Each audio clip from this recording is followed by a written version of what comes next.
में अब आप लोग देखेंगे कि महरू के सर से दौलत का भूत तो बहुत जल्द उतरने वाला है। महरू जो बड़ों बड़ों से अपने नखरे उठवाती थी, अब जैन जैसे पागल इंसान के नखरे कैसे उठा सकती है। महरू ने तो हमेशा अपने नाज नखरे दूसरों से उठवाए हैं, और अब जैन जब हर वक्त उसे टॉर्चर करेगा। और उधर महरू की सास हमेशा अपने बेटे को मासूम समझेगी और महरू को ही गलत समझेगी, यहाँ तक कि महरू के हाथ कुछ भी नहीं लगने देगी।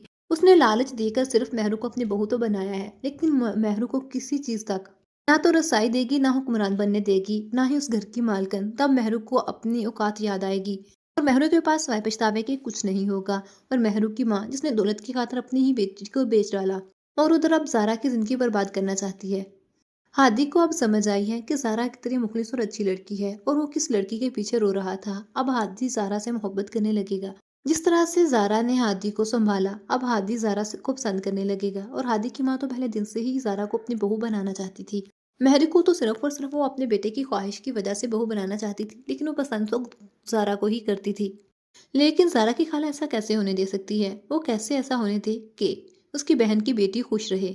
वो तो उसे हमेशा तकलीफ देना चाहती है और ज़ारा को अपनी नौकरानी बनाकर रखना चाहती है। क्या ज़ारा के सामने इस हकीकत से कभी पर्दा उठ पाएगा कि असल कसूरवार और बुरी औरत तो उसकी खाला ही है, जिसे वो अपनी माँ से भी बढ़कर समझती है। बाकी सब तो बेकसूर है, इवन कि उसका बाप भी।